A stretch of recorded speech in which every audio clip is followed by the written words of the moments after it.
All right, so on the last page, examples 9 and 10, well, there's actually a couple more pages after this. Those were activities I was going to have you do in groups at the boards if I was there. So you can try them as extra practice on the last couple pages. Um, but it was kind of meant to be something you do before you learn the formulas. But feel free to try them for extra practice if you'd like. All right, 9 and 10 are slightly more complicated examples though, so let's go through those. First, for example 9, it says find the perimeter. Now to find the perimeter of any shape, you have to add all the sides.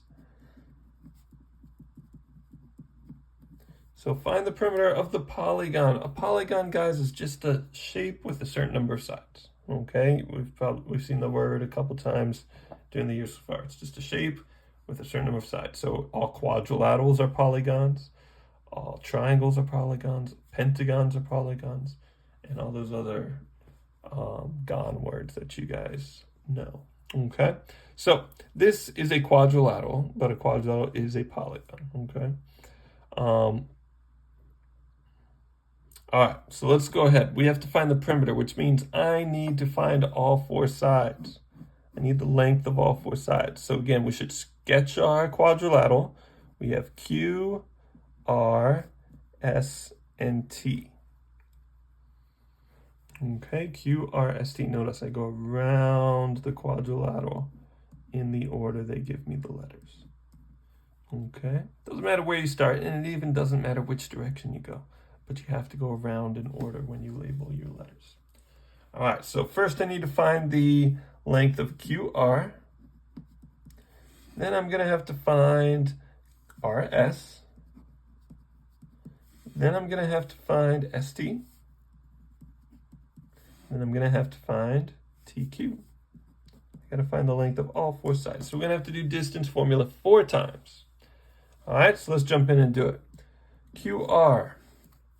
QR, -1 minus 1. Sorry, -3 minus 1 squared. Just did x1 and x2. And then 2 minus 2 squared. That's -4 squared plus 0 squared. So it's just 16. Square root of 16 is 4. So QR is 4. All right, let's do RS. RS, we're going to do 1 minus 1 squared plus 2 plus 2 squared. So that's 0 squared plus 4 squared, which is just square root of 16 again, which is 4. ST. 1 plus 3 squared. Just did 1 minus -3, which is 1 plus 3, plus -2 plus 2 squared. So this is 4 squared plus 0. So that is square root of 16 again, which is 4. All right, you can probably guess what TQ is going to be, but let's do it to make sure.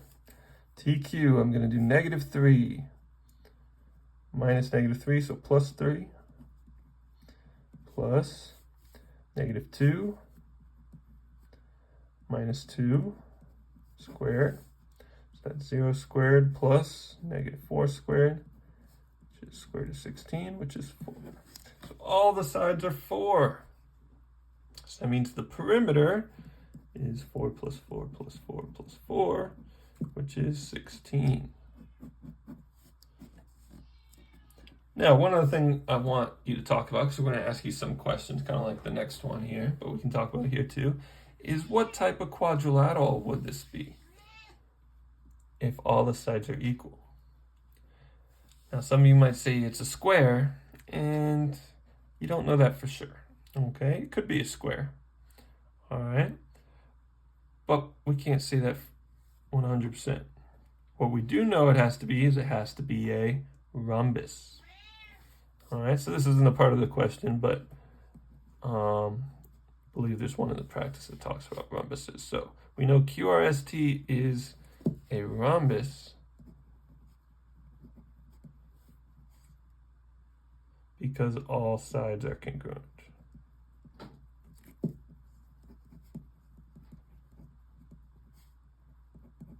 Okay.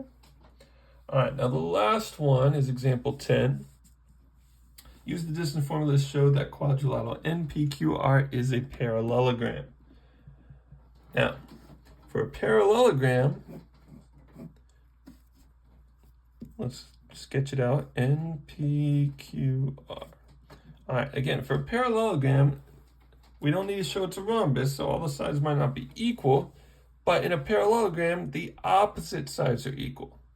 So to show it's a parallelogram, we need to show that NR, that's this side, has to be equal to PQ. And we also need to show that NP has to be equal to RQ. If we show those two things using distance formula, then we can say for certain that this is a parallelogram. All right, so again, we got to do distance formula 4 times. So NR is going to be -5 plus 2 squared plus 0 plus 4 squared. So this is -3 squared plus 4 squared, or 9 plus 16, which is 25. Square root of 25 is just 5. Now let's do PQ. PQ is 0 minus 3 squared plus 4 minus 0 squared, so -3 squared plus 4 squared, so 9 plus 16 again, which again is 25. Square root of 25 is 5. So yes, NR equals PQ. Those two sides are congruent. Now we got to check the other two sides, NP and RQ. So NP is going to be -5 minus 0 plus 0 minus 4. So that is -5 squared plus -4 squared, 25 plus 16, and that is 41. Now, 41 is an interesting one. Square root of 41, it's not a perfect square, and if you try and simplify it, I believe it's a prime number, right? There's nothing you can divide 41 by.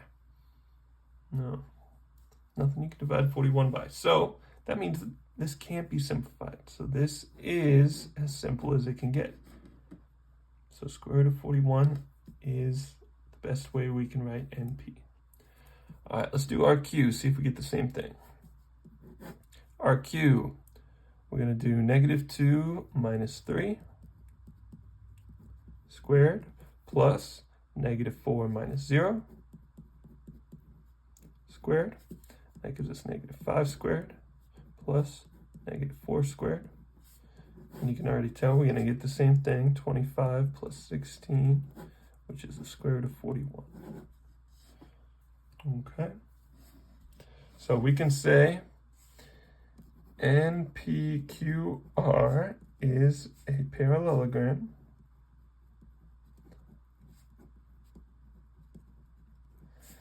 because